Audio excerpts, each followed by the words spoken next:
right, welcome again to the Think Orphan podcast. This is Rick Morton along with Phil Dark. Excited for another day to come talk to you a little bit about orphan and vulnerable children and some of the things that are happening in the world today. Phil, how are you today, buddy? I'm doing real well, and I'm doing even better because I have no doubt that we're going to have a great conversation today with our guest. And I know you've been excited about this guest as well, yeah? Absolutely, man. This is one of those that I have been anticipating since the season started. And I'm just really, really excited about this author and this book and just her experiences. And so really excited to get into the conversation. So without any more, because Rick and I, we could, as you know, folks, we could talk on and we can laugh and we could talk about all kinds of different things right now, which we won't get into because we want to get right to our guest, who's Lisa Qualls. And Lisa has been writing a blog for a few years called One Thankful Mom. She is a mom of a lot of kids, just kind of like Rick and I have a lot of kids as well, but she has more than us. She might have more than us combined, but she wrote a book also with the one and only Karen Purvis, and it's called The Connected Parent, Real Life Strategies for Building Trust and Attachment. We're going to have the pleasure of being able to talk with her about that in a couple minutes. But before we get into the interview, I want to make sure that you remember to join the Facebook group if you haven't already. Think Orphan Facebook group. You can have deeper conversations with us. You can get sneak peeks at some different things and get opportunities maybe to get some different things that our guests have offered, like Robert Glover did in his interview. Also, make sure to rate, review the show, and subscribe. And to share it with whoever you think will be able to benefit from this show, which really is anybody, if you're listening. So, with those things, I just thank you for being a part of the show. Thank you for downloading this. Thank you for engaging this conversation, which is really making a difference in the lives of orphan and vulnerable children around the world. And for that, we are grateful and we are excited to see how you are using this. So let us know some of those ways that God is using this podcast in your life to help you to love the orphan and the vulnerable in your midst better and better. So with that, let's get to this interview where we're going to learn some more of those things to help us to love the children better. So without any more from me and Rick, here's Lisa. Lisa Qualls, welcome to the Think Orphan podcast. Thank you so much for having me. Yeah, both Rick and I are so excited. As we talked a little bit beforehand, we've been looking forward to this interview for a really, really long time and very blessed to have the book that you and Karen were able to write together. And we're going to get the chance to talk a little bit about it. So the first thing that we ask most of our guests is actually usually one of the favorite responses that I get every time because I love story. But can you just briefly share your story and your passion for orphan and vulnerable children and how you ended up writing a book with Karen Purvis? Well, that is actually a very big question, so I will try to condense it down. I always had a very empathetic heart. I was always really interested in caring for children. When I was in college, I worked at a group home for kids who needed a higher level of care than regular foster care could provide. So that was always something that I was interested in. And actually, I am a former foster youth. And so I thought that at some time in my life, I would want to do for someone what had been done for me and maybe foster. But we went on to have a large family by birth. And I was very busy with all of my children, homeschooling and everything. And then in 2006, some friends of ours called to tell us that they were adopting 2 little boys from Ethiopia. And I remember that conversation so well because I feel like God moved on my heart and just something sort of broke open in me. And I thought, maybe this is something that we should do. Maybe we need to learn about this. And so, of course, we started reading, we started learning, we started talking to people and praying a lot. And we decided to adopt as well. And we decided to adopt from Ethiopia. And that changed our lives completely forever. We started out with a plan of adopting 2 little boys younger than our youngest daughter. We were also sponsoring a little girl at an orphanage where all of the children were living with HIV. We found out that her orphanage was hoping that we would adopt her as well, which completely stunned us. We had no idea anybody was thinking that. And in 2006, we really did not know very much about HIV. We had a lot to learn, but I would say it was one of the more powerful experiences of my life of being compelled by the Holy Spirit. And we really believed that we were meant to adopt her as well. So we decided to adopt her. So in 2007, we traveled to Ethiopia to meet our children and bring them home.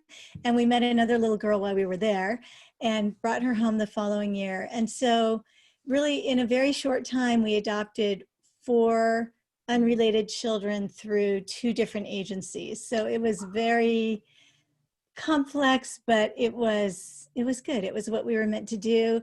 And there's a lot to the story of how I ended up writing the book with Dr. Purvis, but really the reason I even found Dr. Purvis is because we were very quickly plunged into the deep with our children. One of our kids in particular had experienced just such extreme adversity, and her behaviors were very, very difficult.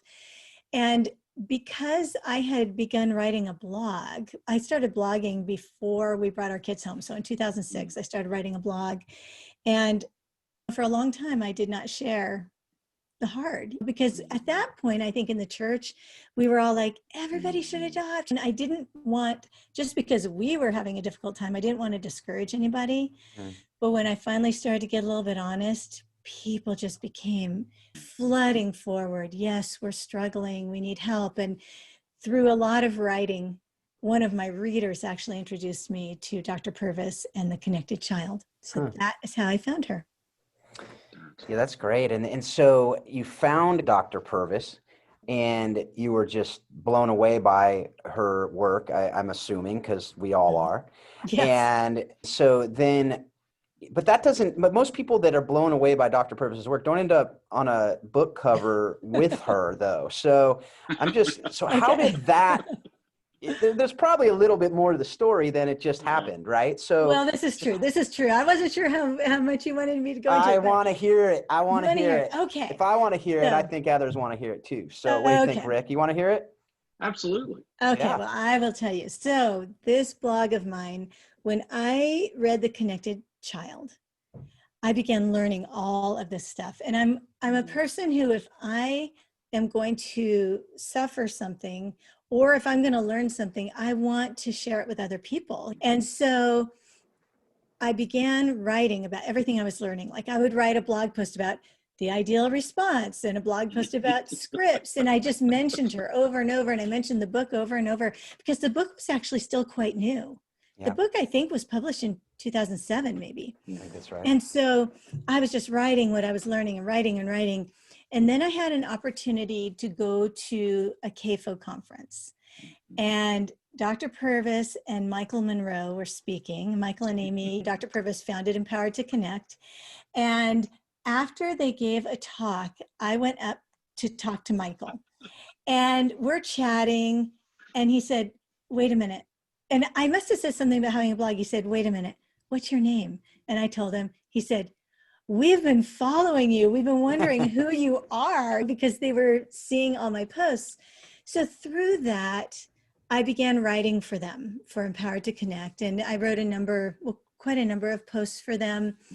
And as we got to know each other more, they invited me to begin speaking with them. And so there was a season where I was speaking at the Empowered to Connect conferences, mostly as my experience as a parent and learning all of these new things about connected parenting, trust-based parenting. And so I spoke with him for a time, and it was during that time that I got to know Dr. Purvis, and I was able to tell her my idea for this book, and she thought it was a great idea. And that was the beginning, and that was probably in 2011. That's really cool. And that's what I love. That's what's so great, folks. Rick and I have both written books, and we know that it's kind of funny, and you probably know this as well now because you've written a book and you've written it with Dr. Purvis, but people think that authors are not really approachable. And when they're like, oh, they're an author, or they're this, or they're that, right? And the reality is that the ones you want to work with, the ones that you actually want to hang out with, are very approachable. And it's people put We have a celebrity culture and people put people on pedestals, and it's kind of ridiculous. And Rick and I talk about that all the time. Not kind of, it's totally ridiculous. Mm-hmm. But that's what's so awesome about this is Dr. Purvis, who wrote this amazing book that's probably the bestseller of all adoption or foster care books ever written, was one of the most approachable Yes. people you'll ever meet. Just an amazing woman. I just remember the conversations that I had with her over the years at CAFO, and just what an amazing, just a model servant leader for us. And so, and you know that as well with your nodding, I can tell. Mm-hmm. But the book is so special too. And folks, if you haven't grabbed it out there, grab it. The Connected Parent. If you're listening to this, it's something you need to check out, because, and even if you don't parent children from hard places, people who do. And so I think it's so helpful to be able to see this. And one of the things that I love about the book, and I talk about this all the time on the show, I talk about this with anybody who will listen really, is the need to bridge theory and practice. And this book is such a blend of that. It's a blend of the theory practice gap, or I mean, it bridges that theory practice Mm-hmm. gap really. So can you discuss that aspect of the book and why you thought it was so important to have a solid dose of both? Yes, I am very, very thankful for all the experts. I have learned so much, and their books fill my shelves. Mm-hmm.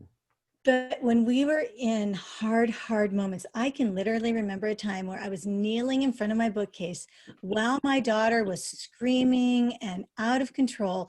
And I'm pulling the books off, trying to find the right one, the one that's going to have an answer for me. And what I found with a lot of the books that I read was that they were written by people who are not living my life. And I have so much respect for all of them because they've brought something that I can't. But I wanted to know, what does it really, really look like? Like, what does a redo really look like when your child is struggling? And what actually happens if you say to your kid, try that again with respect? Like I wanted to know, how do you really do it? And how do you really do it when you have a bunch of kids with a bunch of needs? It's not like I had one child that I could just laser focus on that one child and apply everything I was learning. I had all of these children who had needs, and I had dinner to cook and homeschooling to do. And so I wanted to know how it really, really worked. But I didn't know anybody that I could ask, because I think we were all learning this a lot at the same time. It was all new.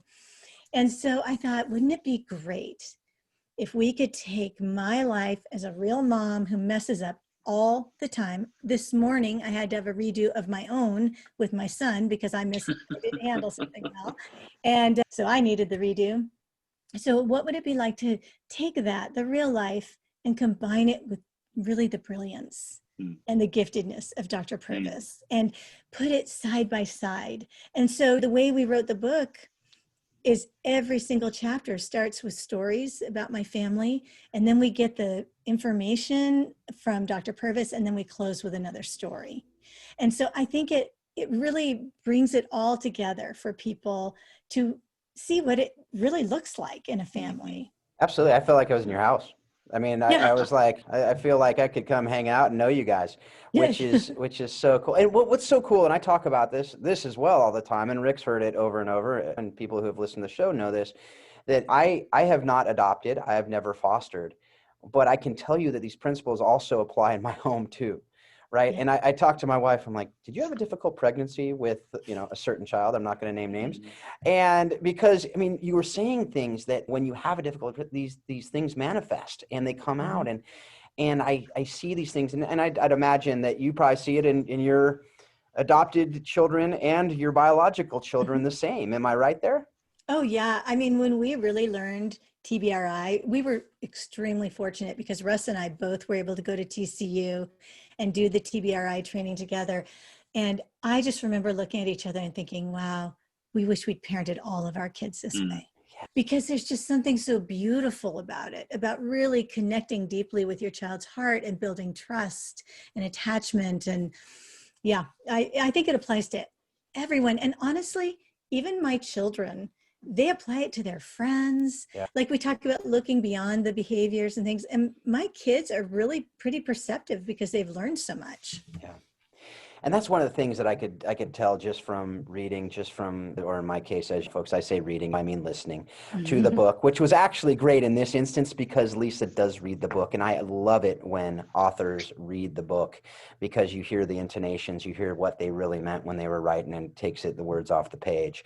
But one of the things that you talk about, and it's so critical, and I love, is you talk about the concept of being a detective. And you really kind of just got into it there too. It's, what is that concept, being a detective as a parent?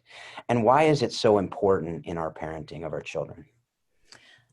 I think most of us, well, many of us in the church have been taught to parent our children based on looking at their behavior and managing their behavior.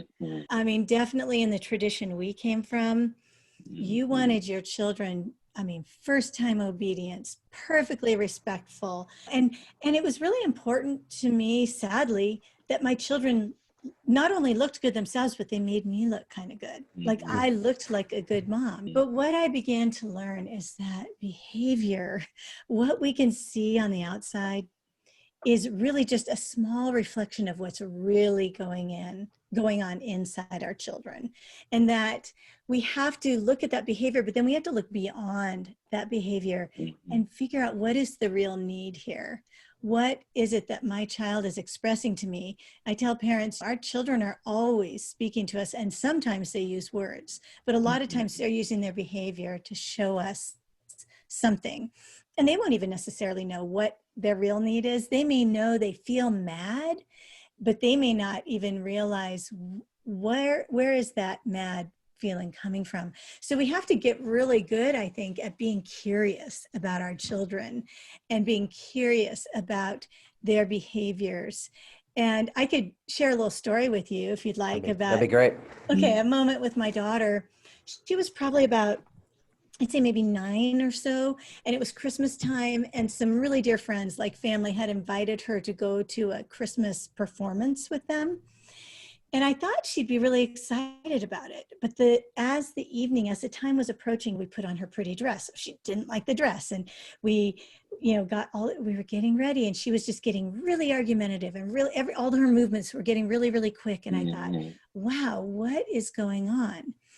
And I was finally able to realize that she was afraid. She was afraid of something. I didn't know what it was, but I could tell there was some fear driving this kind of frantic behavior. And finally, I was able to pull her close and say, tell me what you need. And she said, will there be food there? And I said, well, no, it's a concert. There won't be food. Do you need food with you? And she said, yes. And she had been through such severe food scarcity and malnutrition. And so we got a little bag out, and I packed snacks for her to take to this concert, because what would have been easy to think and say is something like, you are really not behaving well. I'm not sure you can really handle going to this concert. I'm not sure you're really a big enough girl to go out in the evening for this. Like, I could have gone down that road of looking at that behavior and maybe even shaming her a little bit. Yeah. The truth was that behavior was really about her fear of hunger. Yeah, that is so That's good. awesome. Lisa, I have been so excited to have this conversation and for us to dig into this. And I think it's because of, one, because I think this book is something that a whole lot of us have hoped for a long time.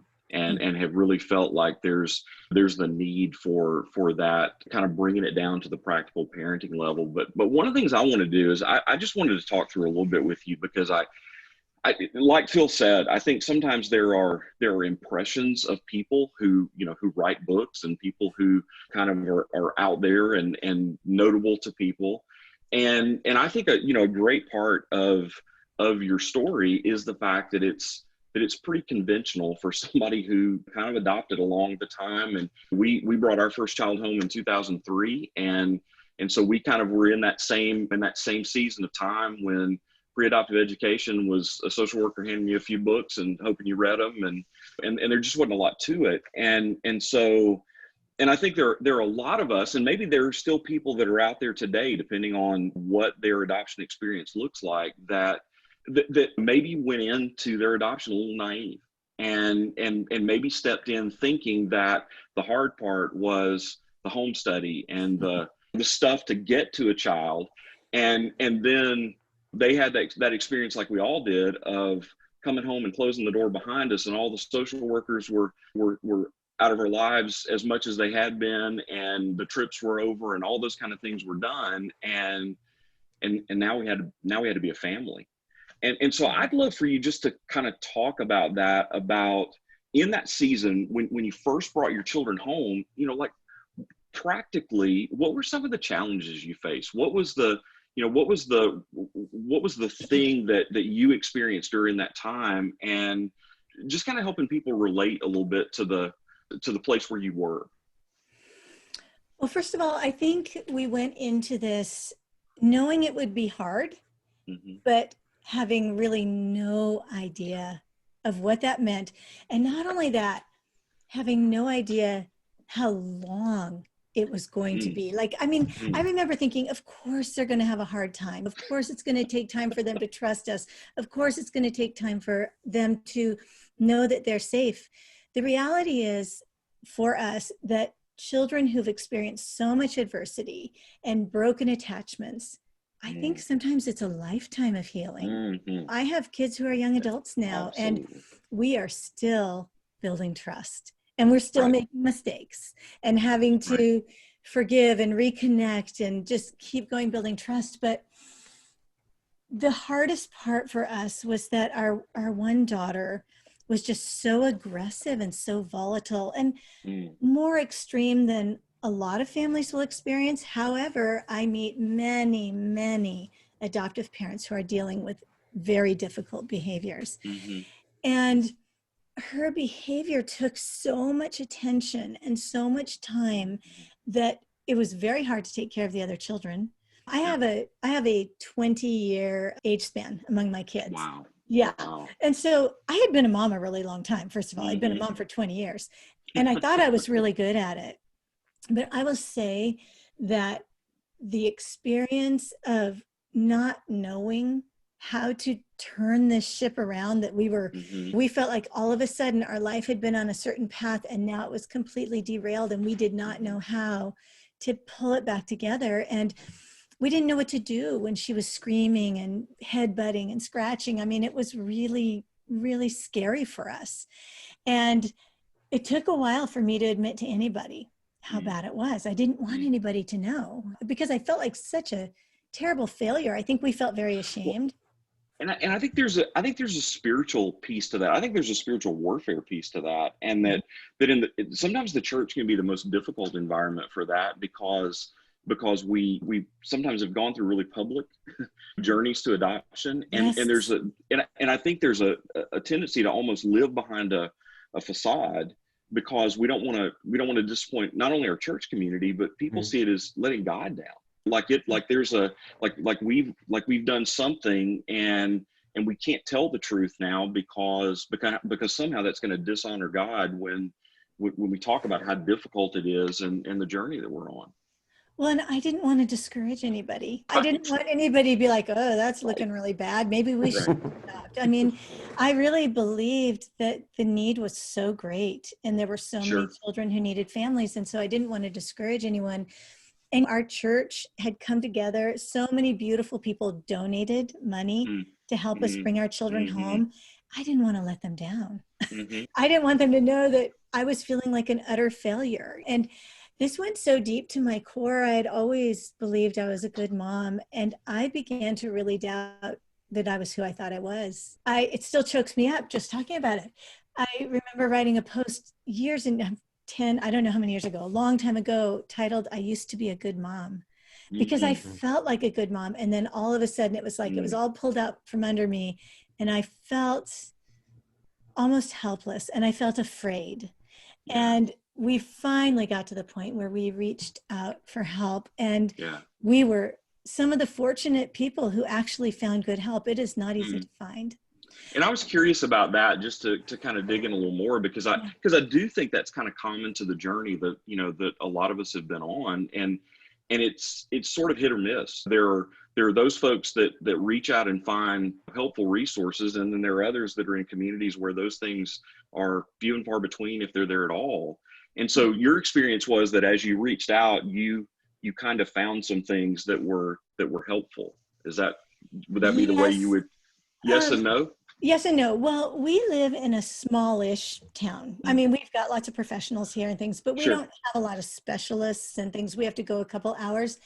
But at the point where I realized that we needed help, I just went for the big guns. I Mm. called the University of Washington, which is about 300 miles away, and we have an adoption medicine clinic. Like, I was not going to mess around. Once Yeah. I was like, Yeah. okay, we are falling apart in such a big way that we need serious help. So I called the adoption medicine clinic. I got an appointment, and I'll never forget taking my daughter, and the doctor, the specialist, was an adoptive mom. I mean, how Mm. beautiful is that? Mm-hmm. And my daughter was so challenging that the doctor came out to the children's play area in their waiting area to talk with me so that we wouldn't even have to deal with trying to bring her back right Mm-hmm. away. But I remember telling her, I don't know if I can go on, but Mm-hmm. I don't want to miss what God is going to do in my daughter's life. And Mm-hmm. that doctor, she gave us hope. She gave us medication. She gave us hope. She knew all the tests that Yeah. needed to be done. Like, she thought of things that a regular doctor wouldn't have thought of. And she gave us a referral to one of the best therapists in the country, who was also in Mm-hmm. Seattle. It took a while. It took a while to get in, but Sure. she changed our lives. Sure.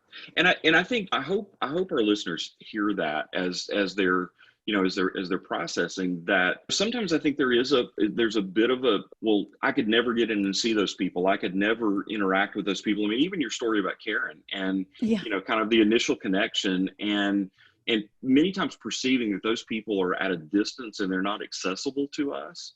But I think the thing we've learned over the years is that they are in the places where they are doing the things that they do because they want to help and they want to be accessible, and we need to be persistent sometimes in order to get into the right places, and those are not easy things to do sometimes, but incredibly worth it. You talked a little bit about your church, and one thing I would put a plug in here for as well is, I know the book is written to parents.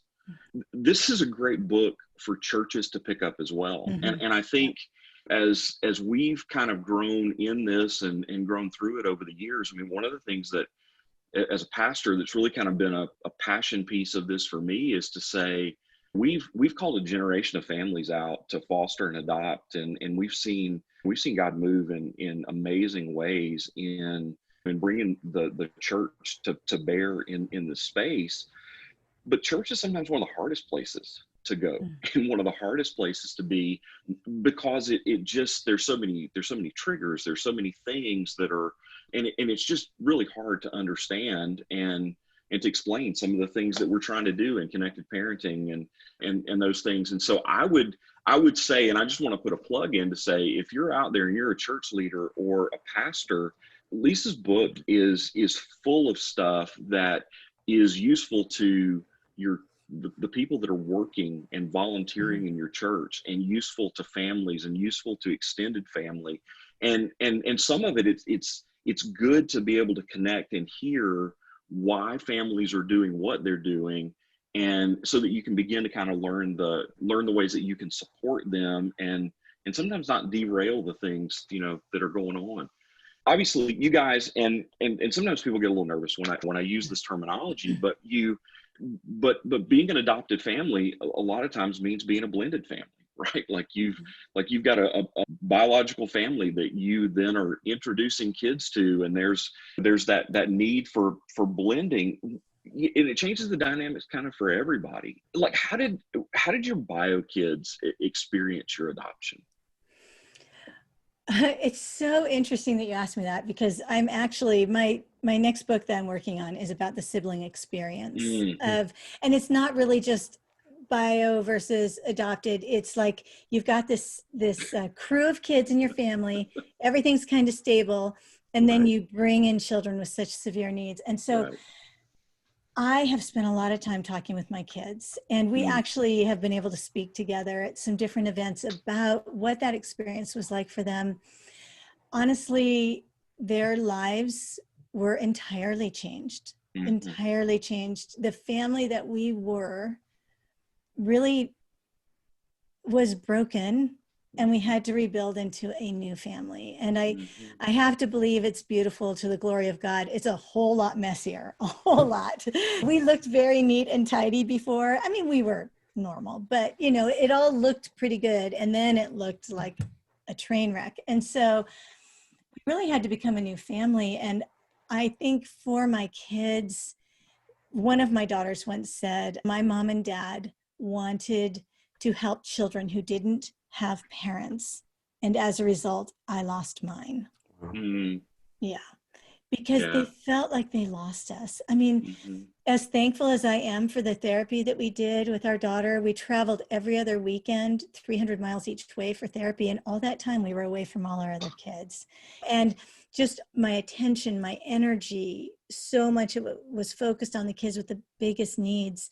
And so our other kids got lost in the shuffle a lot, and we had to do a lot of repair work with them. But thankfully, they're really wonderful, amazing people. And I think that they know that we were doing our best. And I think that's one thing that happens with kids a lot, is they know their parents are having such a hard time that they don't want to pile on any more needs. And so thankfully, our kids know now that we were doing our best, but that we did make some mistakes and that they needed a lot more support than what they had. I wish we'd prioritized them more from the beginning. I wish we'd been more proactive to make sure there was enough support in place for them. Well, thanks for sharing that, though. I think that's such a powerful word for people that are in it now and are working through those issues. And I would also throw in that giving space for grief and loss, and all of that is so huge. And I think sometimes we're so caught up and captivated in the trauma conversation and about the need for attachment and the results of trauma, that we fail to recognize some things that are just plain old grief and loss. And it's I have a very tangible memory of sitting down with one of our kids in the aftermath of one of our adoptions, and like the two of us just weeping. And it was like he confessed and said, like, I miss our old life. Yes. And just to be able to kind of sit in that some and to say, I miss it too. Yeah. Like that. And that doesn't say anything negative about where we are or who we are today.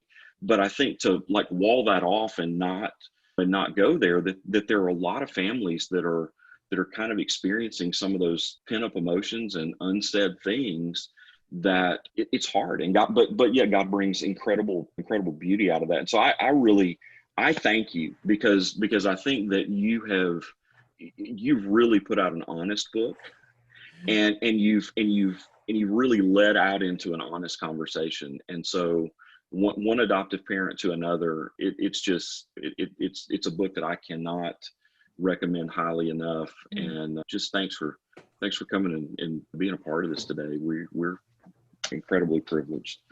Well, thank you. This has been, you can imagine what an honor it is to have written this book and what a responsibility it is. Sure. I want to carry forward my understanding of Dr. Purvis's work and just encourage other parents and help us all to press on. This is a lifetime journey for sure. Absolutely. Well, and I think you've done great honor to that work. So thanks. Yeah, and to kind of piggyback on that, not so much the adoptive parent to adoptive parent conversation, because I can't do that, but with the idea of just really carrying on the legacy of Dr. Purvis and the TBRI training, the principles, just the amazing work that she was able to do in her time here on Earth. And you talked earlier about learning and being able to go to those and get the privilege of going to TCU and learning those principles to help you really when you were just going that period that you just talked about, right? I mean, a lot of that time to just go, please, Lord, give us something. And so with that, what were just a few of the principles, maybe not a few, maybe one or two of the principles that were like, that you really needed at the time? And what were really the difficult cycles, habits to break as a parent that those principles taught you to be able to do? Well, for sure, one of the hardest things for me to break was seeing my children's behaviors as choices that they were making and realizing that a lot of times they were actually doing their best. It didn't look like it. It didn't feel like it, but they were often so flooded with all of the dysregulation in their brains Mhm. that it becomes a not that they won't do what we need them to do, but that they can't. And I think it helped me to see my children with more compassionate eyes, to not be so quick to assume that they don't want to do what I want them to do. So I think that helped me a lot. Probably one of the best principles for me, and I mentioned earlier, is really trying to ask my children, tell me what you need. Karen used to say it in this beautiful way, her accent. She'd say, tell me what you need and I'll move heaven and earth to meet that need. But I'll tell you that question, if a child can calm enough to answer that question, it's just so powerful. So I think that was one of the more important things. Gosh, learning about sensory things from her. I had no idea about sensory and how much one of my children I thought for sure had a really significant attachment problem because of resistance to touch and affection and everything. And it opened my eyes to consider the fact that, oh, actually, maybe there's a sensory issue here, which turned out to be the case. So, I mean, I could go on and on. I think learning to use scripts, such an efficient way to parent kids, using really simple, short phrases that the children understand and know what they mean. So all of those things. So Lisa, I want to duck in and just kind of one specific thing that I love that you really, kind of dig into in the book. And I'll kind of approach it maybe from a little more of a clinical way of saying it, but you talk about like adult attachment styles. You talk about our attachment styles as parents and how that influences, and like how much of a powerful thing was that to realize that it's not just about our kids, and it's not just about the way that they attach, but it's our expectation and what we're craving and the way that we think is normal. Like, was that talk a little bit about the journey of kind of discovering that, and maybe when the light bulb went on, and ways that you found to be aware of that personally. Well, I'll be honest. When I first started hearing a lot of talk about how we bring our attachment styles and our stuff into the relationship and we share responsibility, I was like, are you kidding me? I am already feeling like a horrible, horrible mother. I cannot handle anything. And now you're telling me maybe it's all my fault. I mean, thank you. Thank you for right. No, you're dead on. That is so true. I just felt like someone was kicking me when I was already down. Then once I began to hear about it from a more compassionate perspective, where I didn't feel like someone was pointing fingers at me, but someone was saying, wow, we can actually learn some things about ourselves that will help us meet our kids' needs better. Then I was able to have some compassion for myself and really start exploring, reading, what's the book I'm trying to think of? Parenting from the Inside Out. It's helpful. Like, what is it? Why do I feel this when this happens? Yep. We can explore back. We have to be curious about ourselves too. But yes, thank you. Is everything. Like, I just wanted to get that out on the table, because I think it's so important for our listeners to hear that, and that sometimes when we get into this and we're so focused on our kids, this journey it stirs stuff up in us. It brings, I tell the story often with Russell Moore, that when Russ and I were teaching together, I was kind of having a whiny, time in moving toward our adoption, and I made the comment at some point. He asked how I was doing, and I said, I'm terrible. I don't think I can do this. And this was like home study stuff, and And he kind of backed me up in a corner and kind of put his finger in my face a little bit and said, you're going to learn things about God through this process that you would have no other way of knowing. And what he didn't go on to say at that point, and I don't think he knew it at that time maybe as much either, is a lot of the ways that you figure out about a lot of things you figure out about God is figuring out how you're not like him. and and about how we're not that perfect parent, and we don't have that perspective. And I think I just love the way you deal with that in the book, and kind of talk through that. And I think it's just it's a really healthy way to approach something that for a lot of us, honestly, is a really uncomfortable conversation. Well, I remember when we talked about putting that chapter in the book, and I was like, okay, the only way I can do it is if we do it with a ton of compassion, because I know what this brought up in me, and it was judgment and failure. So I think we handle it really beautifully. And of Yeah, course, we're just touching on it. It's one chapter, but I think sure. it will hopefully help other parents just begin to explore and think about it. Well, from some of the rest of us out here, thank you, because You're it was welcome. that was very definitely well handled, and something I really am excited for our listeners to jump in and to see in the book if they haven't already picked up a copy. Great. Yeah, and when I think to just to take that a little bit further, you talk about that in that attachments and all that you guys just discussed. But really, they're beyond that. It goes deeper too. A lot of times parents, struggle really the feelings of guilt, shame, because Mm-hmm. their adoption experiences are hard, and they, as you talked about that fairy tale earlier, I remember earlier in this season, we had Karen Springs, and she wrote the book Adoption Through the Rearview Mirror about, how it's, beyond the happily ever after. Right. But you don't hear that story. No, you didn't a lot of times beforehand. And as you said, you started writing about it, you got floods of information, but what would you say if people haven't read the book, if people haven't read your blog? What would you say right now? What would you say? You have the opportunity to talk with those people right now who feel that shame and guilt and just saying, you know what, this isn't what we imagined. This isn't that fairy tale that we heard about. And what would you say to them who are struggling and really feeling defeated and alone in their adoption? Mm-hmm.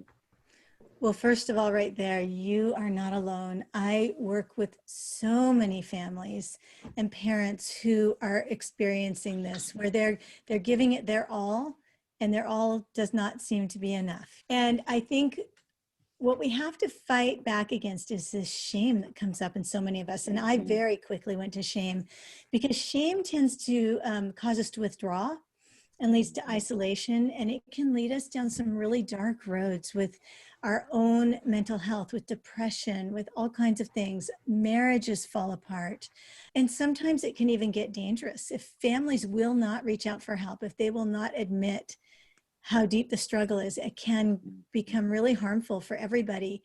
So even if a parent doesn't know someone in their real life, in their community, who they can be really honest with, you need to find somebody, because, and there are Facebook communities. I even have a small membership group just for moms where we get real with each other. But you've got to have at least one person who you can be honest with, who can be your safe person, so that when you feel like you are losing it and you don't know if you can go on, they will tell you, remember why you did this. Remember who God says you are. Remember who God says your child is. We need people who will point us back to Jesus, because it's easy to find communities where the people will tear their children down and kind of band together against how rotten their kids are. That will not help. It will not help. We need to surround ourselves with people who are going to call us up, who are going to be like, yeah, this is so hard. And God is here. He has not left you. He's not left your children. And I can remember one night, Russ and I literally lying in bed, holding hands and crying. And I just kept saying, Jesus is the same yesterday, today, and forever, over and over. Like, we need people to remind us of that, and that we are laying down our lives. And the people who say things like, are you sure you heard God? Oh my word. I mean, I had a pastor's wife tell me they were adopting from foster care, and someone said, if it's this hard, maybe you weren't supposed to do this. And I told her, you need to tell that person to read the Bible, because I think about the Apostle Paul being shipwrecked. That's the one that every time comes to my mind. Like, I'm pretty sure he was doing what he called him to do, and it looked literally like a shipwreck. We need to encourage one another. Yeah. And it won't always be this way. In the word. But when things get hard, you really wonder whether people believe what they say they believe, because it's all throughout scripture. As you said, a lot of the problem is people don't read those parts. They stay away from them because sermons don't get preached about those parts. And that is, I think it's a detriment to all of us. And I think what you talked about there is so critical. One of the things you said there is to have that person who you can not only take refuge in with that person in the Lord, but they will speak truth into your life and remind you of the truth and not all this other junk that is out there. And so that's beautiful. Love it. That's incredible. Well, so Lisa, if you were to kind of boil it all down and say, like, what's the one most important thing that you think you have learned as an adopted parent?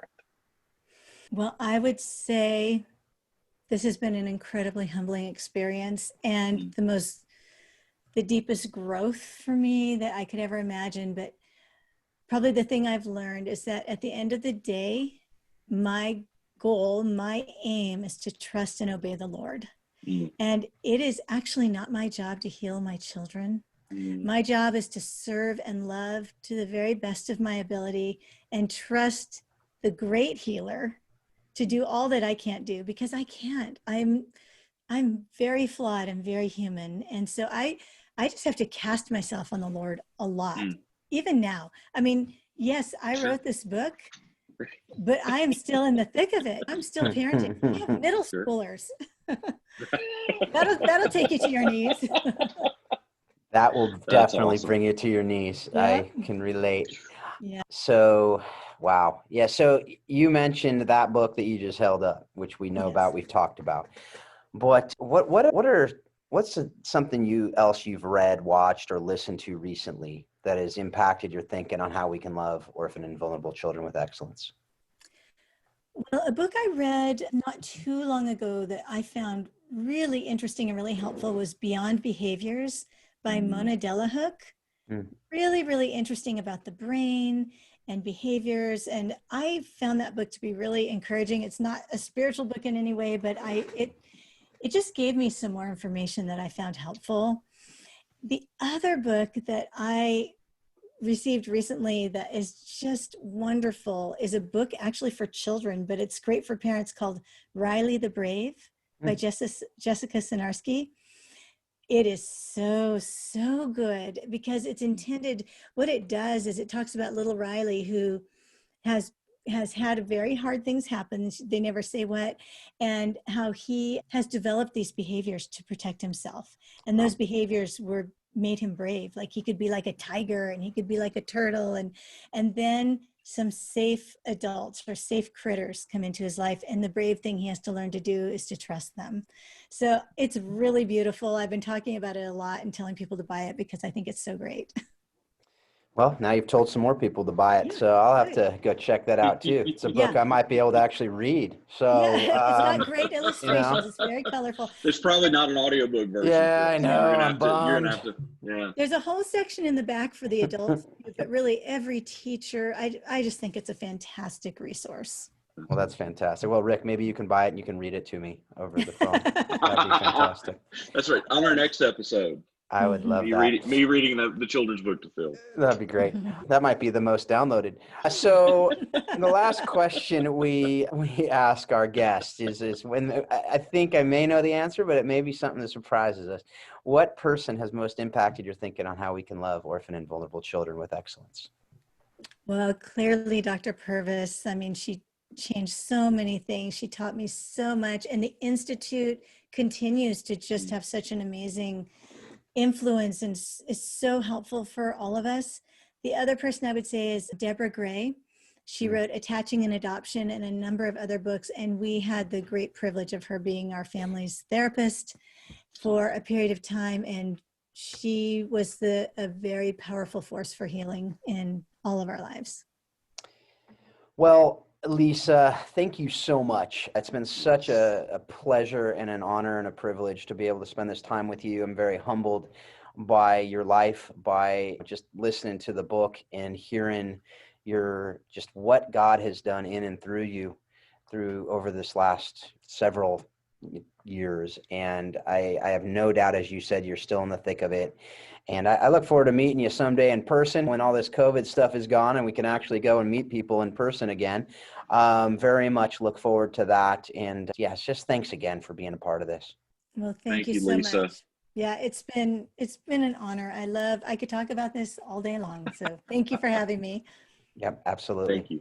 Thanks again, Lisa. Such a great interview. I absolutely loved it. I know, Rick, I know you did as Yeah. well. Just listening to you throughout the interview, let alone even before the interview, I had no doubt you were going to love it. And then, boy, did she deliver. Yeah, And then some. absolutely. So talk to me, man. Absolutely. What'd you think?